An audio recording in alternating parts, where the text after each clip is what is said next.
In third on the Rocky Mountain ATV MC KTM, Blake Baggett.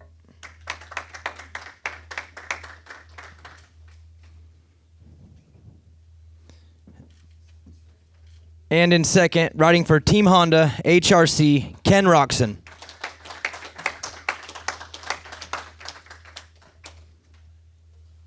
And your winner on the Rockstar Energy Husqvarna Factory Racing Machine, Jason Anderson.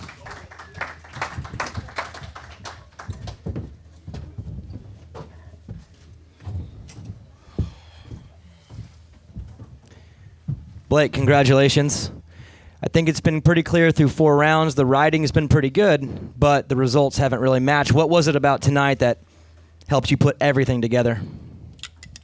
I would. Is this thing working? Maybe not. Testing. Yeah. I would say it's just the start and track position right away is really key nowadays. It seems like the racing is getting tight. Everybody's getting so close that if you're not there right off the bat and within that first 5-6 guys, you just you can't make it happen. So I got off to a good start and was able to just hang the wheel with the front pack and then kind of get into a groove. Ken, congratulations. Walk us through those last 3 laps when you were balancing, focusing on the track, and also being in the middle of a battle. Yeah, it was a great fun race. I grabbed a good start and tucked right in there behind Cole, and Cole was going really good. Did a mistake in front of me, and then I was leading, and I knew that I was just not trying to get too amped up and try to push even more, just because I know the track was going to get worse and worse, and it's easy to, especially in those tight rhythm sections, it's easy to rush and you clip something or actually jump a little bit too far, and you land in the ruts and then have to miss the next one or possibly go down.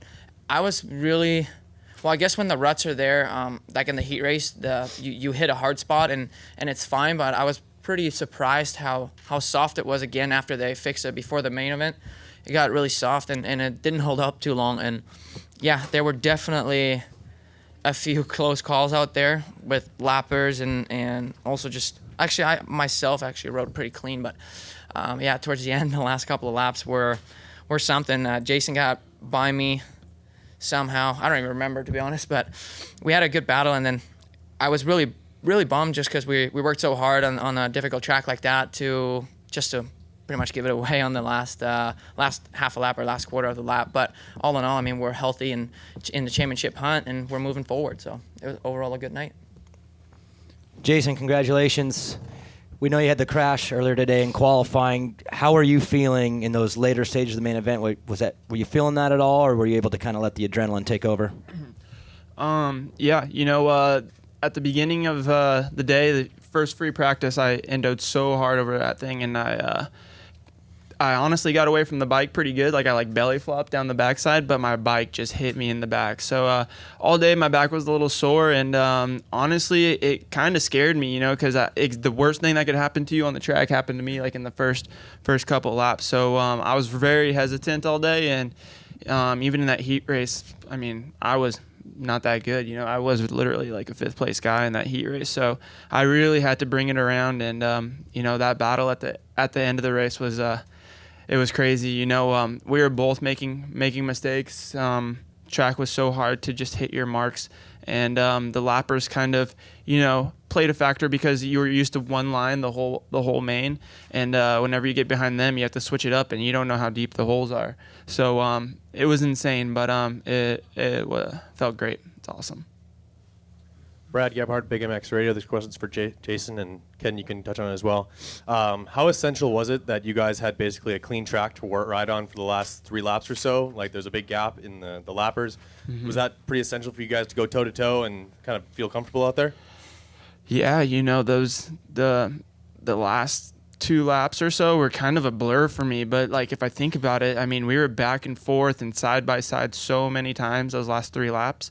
And anytime you felt like you got out front, we both made a mistake. I made a mistake in the one rhythm section and let him get on the inside of me. And then, he made a couple mistakes and let me by. So luckily it was clear. It was pretty clear for the last few laps. And, yeah, we went toe-to-toe, and it was insane. Yeah, same. I mean, it was really just a blur. I think we're so focused, and that's why I don't even, like, half of the race you don't remember. And there were so many things happening that it's hard to even remember how many and what exactly happened until you watch the race. But I think what was scary for me once was, I got together almost with Freeze in the rhythm, and then when you don't jump and you also get cross-routed, and I don't know how far he was behind me or really close, and have somebody possible jump the triple when I don't, and I shoot to the right and whatnot, and then land on me or whatever, all those things matter. So it got sketchy and kind of dangerous out there for a quick minute, but that's just part of the track and part of racing. This is Scott from Moto Now blog. Ken, I want you to talk a little bit more about the lappers. I noticed sometimes you got really out of your rhythm. How do you recover from that on a track like tonight? Yeah, there were definitely a couple lappers that played a pretty big role. One of them that probably frustrated me the most was Josh Grant. He just unfortunately didn't get out of the way, and that cost me pretty good. But I think it's more what's the most annoying part is you're leading and you're supposed to, or you have a clear track and then you just get roosted for half a lap, pretty bad. But again, that's part of racing, and I'm not, it didn't just happen to me. It happens to everybody. But sometimes it plays more into this person's favor, and then sometimes it hurts the other one, and it's just tough. Like Jason said, you move out of your comfort line and you don't know how much it kicks or how deep it is or what's going on there. So that was actually really the tough part. And then, do you threaten the needle and just send it and jump it, or do you just cruise and double it? And it costs so much time, It's difficult because you have to make that decision in just a split second.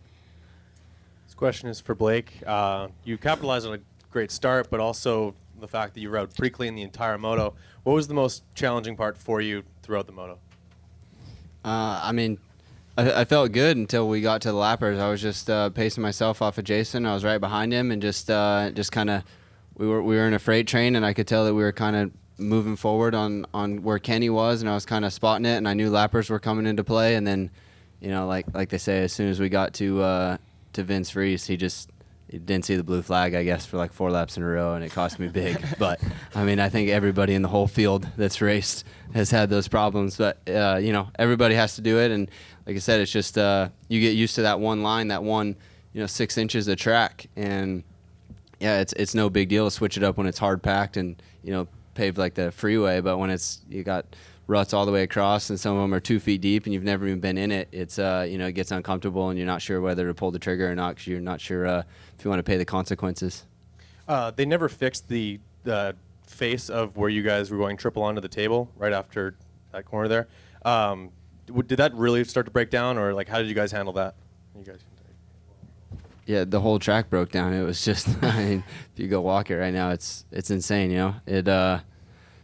The bikes these days are so fast and so much torque that from our sight lap to the last lap, I felt like I was, 3 practices later, and there had been 60 guys on the track. So it's ever changing, and it was super soft in the pockets, and it seemed like it was softer in the pockets in the main event than even practice or the heat race for some reason. That I don't know if the moisture was coming up or what, but the pockets were really soft.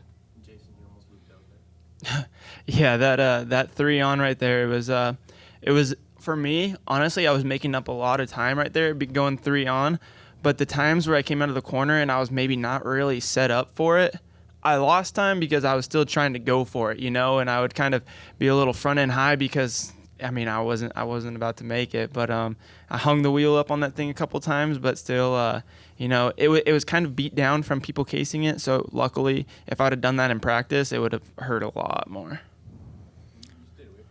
Yeah, I don't even know why. I didn't know these guys were still jumping it. It's just kind of you had to go to the pretty far outside to make that, I feel like, and it started getting worse and worse and hitting tough blocks, and it kind of just deteriorated right there. And I just kind of stuck to the inside there, even though I knew that tripling on there was definitely the faster way to go. But obviously, I kind of just stuck to the inside right there, and I guess I lost time there. So I got to watch the tape and just learn from that.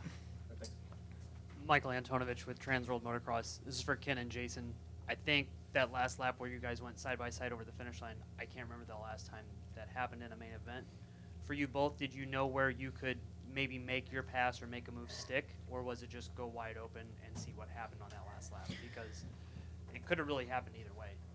Well, once you got to the triple past the mechanics area, it could really happen anywhere there because there was so much going on in such a short part of the track that, you know, we went back and forth a couple times, and then I made that mistake there, and he got by, and then, you know, in that next rhythm section, he could have clipped something, and I could have jumped it and would have been right back to the inside there. So honestly, that last lap it's kind of like a gamble a little bit. You know, you can be leading like me and be like, and normally on a track that's not as broke down, you don't make a whole lot of mistakes, and then you pretty much got it in the bag. But on a track like this, is, you know, anything can happen, as you can see. Yeah, after that triple, the whole rest of the track was honestly so out of control that if you could have made a pass anywhere. You know what I'm saying? Like, I tripled on behind him and I got next to him in the whoops, but there was one good line in the whoops, and I went, you know, tried to go a little bit right, and I almost went down the last lap in the whoops, and then I went into the corner and I was like, oh man, like if whoever hit that section the best was gonna win. You know, that last on off 3-3 and the next section that was that determined tonight's winner, you know. And I was, you know, it's that last lap whenever you're trying to like squeeze tight and make sure you get that line is pretty tough, and that whole part of the track. So it's not like, honestly, tonight you couldn't really plan your passes. It was crazy. Yeah. It really was. Steve Giberson from Vital MX. For all three of you guys, is this going to be a main that you rewatch once, or is it going to be something that you watch over and over again? I don't know if I want to watch it. Yeah, I think it depends. If you win, you want to watch it. If you don't win, you're just like, you know, don't want to watch it. So I've been on the other side too. So I'm just going to delete it off my DVR. The tough thing is it's really tough to learn something. I think if anything, you can look at the bike and see what it did, and if it gets deep or if it, you know, whatever. But it's not. It's different every lap, so it's not like you can really learn a whole lot from it, because in the end, it's how much risk you want to take and whether it goes good or not. Jack Rapella from CycleDrag.com. Congratulations to all three of you guys. You've already addressed the lapper situation with the red cross flag coming out so late in the race. Did that interfere with anybody's flow or momentum? I have had my share of red flag, you know, getting docked and stuff like that. So I was behind Kenny, and I did exactly what he did. That's, yeah. It's always, you know, the red cross flag can be 3 jumps ahead or so. I mean, what do you do right? You know, in the end, you can jump until you're there. Do you roll all the way through? I still don't know. I just roll. So Yeah, like even like the lights too. They say like you could jump on a yellow light but not a red light. But when you're in a rut, you just like, you don't see the lights on the side of the track. I mean, if there's like a significant like dude with there, or if he's out there with a cross flag, obviously you roll, you know. But whenever you see the lights, it's so hard to see like yellow or red, or it's confusing. It's a very vague gray area. Yeah. All right, thanks, guys.